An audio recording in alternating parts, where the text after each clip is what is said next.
लगभग 5 दशक पहले की बात है। गुजरात में राष्ट्रीय स्वयंसेवक संघ यानी आरएसएस का एक 3 दिनों का सम्मेलन होने जा रहा था। इस सम्मेलन की जिम्मेदारी सौंपी गई एक जोशीले नौजवान को।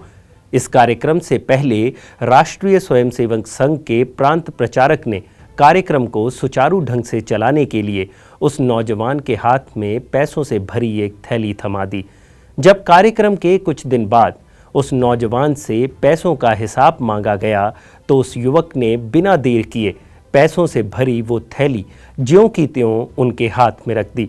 जब उस नौजवान से उन्होंने पूछा कि इतना बड़ा आयोजन हुआ लेकिन इस थैली से तो एक भी पैसा खर्च नहीं हुआ, तो उस नौजवान ने पूरी विनम्रता से मुस्कुराते हुए कहा कि इसे खर्च करने की ज़रूरत ही नहीं पड़ी, मैंने खुद ही प्रबंध कर लिया।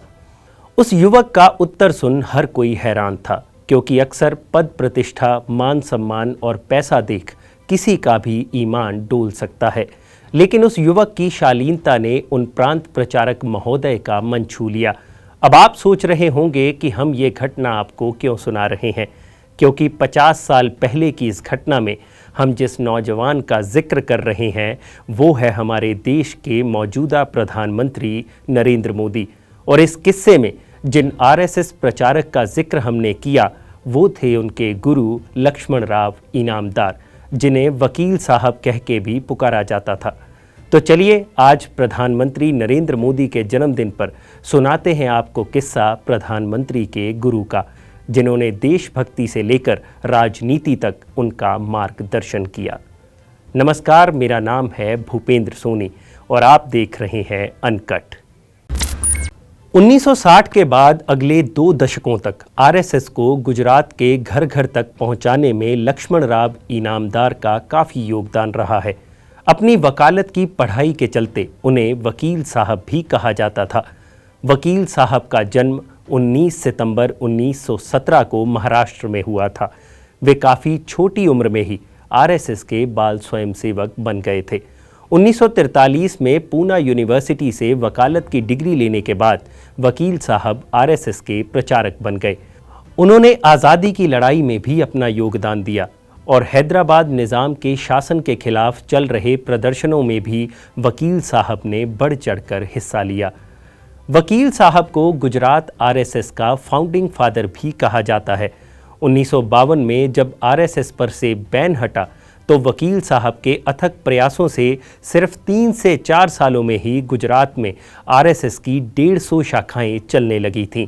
नरेंद्र मोदी के बचपन की बात करें तो उन्होंने भी 8 साल की उम्र में ही वडनगर में आरएसएस की शाखा में जाना शुरू कर दिया था और जो शाखा उस वक्त वहां चलाई जाती थी वो भी वकील साहब द्वारा ही शुरू की गई थी।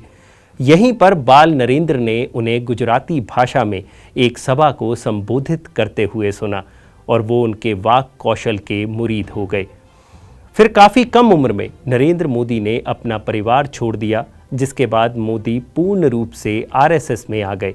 बस यहीं पर साल 1967 में वे वकील साहब के सानिध्य में आए और उनके मार्गदर्शन में संगठन की सेवा करनी शुरू कर दी।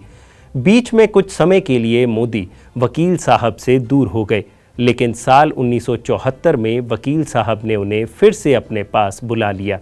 उस वक्त तक नरेंद्र मोदी एक आम कार्यकर्ता की तरह ही संगठन का काम करते थे, फिर चाहे वो झाड़ू लगाना हो या फिर कार्यकर्ताओं के लिए सुबह का नाश्ता बनाना, यहाँ तक कि वकील साहब के कपड़े धोने की सेवा भी वही संभालते थे।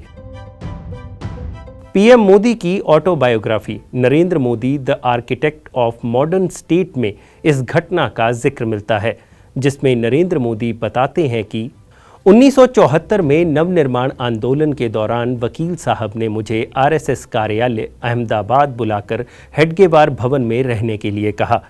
वहां उनके साथ करीब 12 से 15 लोग रहते थे। मेरी दिनचर्या लोगों के लिए चाय नाश्ता बनाने से शुरू होती थी। इसके बाद मैं पूरी बिल्डिंग के 8-9 कमरों की सफाई करता, अपने और वकील साहब के कपड़े भी धोता। ये काम पूरे 1 साल तक चला। इस दौरान संघ के अनेक नेताओं के साथ मेरी भेंट हुई। मोदी कहते हैं कि वो आज तक वकील साहब को नहीं भूल पाए हैं। नरेंद्र मोदी को दुनिया के सबसे अनुशासित नेताओं में गिना जाता है और जिस अनुशासन के लिए उनकी तारीफ होती है वो भी उन्होंने वकील साहब से ही सीखा और वकील साहब के ही सानिध्य में उन्होंने लोगों से मेल जोल के तौर तरीके सीखे। लेकिन विडंबना ये रही कि ये साथ काफ़ी लंबा ना चल सका। कैंसर के चलते साल 1983 में वकील साहब ने इस दुनिया को अलविदा कह दिया। वकील साहब के लिए नरेंद्र मोदी का प्यार दुनिया ने जाना साल 2001 में। 18 अगस्त 2001 को उन्होंने अपने गुरु लक्ष्मण राव इनामदार की जीवनी पर अपनी लिखी गुजराती पुस्तक सेतुबंध का अनावरण 7 RCR में किया, जो उस वक्त अटल बिहारी वाजपेयी का प्रधानमंत्री आवास हुआ करता था। तब मोदी ने वकील साहब की तुलना भगवान राम द्वारा तैयार किए गए राम सेतु से की थी। उस वक्त तत्कालीन प्रधानमंत्री अटल बिहारी वाजपेयी ने भी लोक भलाई के लिए वकील साहब के किए कामों की तारीफ की और खुद को पहला ऐसा RSS प्रचारक बताया था जो प्रचारक से देश का प्रधानमंत्री बना। तब मोदी भाजपा के नेशनल जनरल सेक्रेटरी हुआ करते थे। इसके कुछ ही दिन बाद 7 अक्टूबर 2001 को मोदी ने पहली बार गुजरात के मुख्यमंत्री के रूप में शपथ ली थी। फिर साल 2008 में प्रधानमंत्री नरेंद्र मोदी ने एक और किताब ज्योतिपुंज लिखी। ये किताब उन 16 लोगों पर आधारित थी जिन्होंने गुमनाम रहकर राष्ट्रीय स्वयंसेवक संघ का काम किया और संघ को आगे बढ़ाया।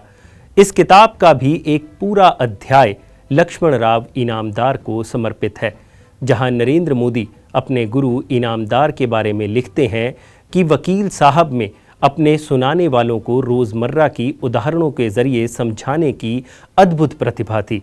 मोदी बताते हैं कि कैसे उन्होंने एक RSS कार्यकर्ता के ना चाहते हुए भी उसे एक काम करने के लिए मना लिया था। इनामदार कहते थे कि अगर आप इसे बजा सकते हैं तो ये बांसुरी है और अगर नहीं तो ये महज एक लकड़ी का टुकड़ा है। और आज नरेंद्र मोदी के जीवन में भी इन्हीं लक्ष्मण राव इनामदार जी का व्यक्तित्व साफ झलकता है।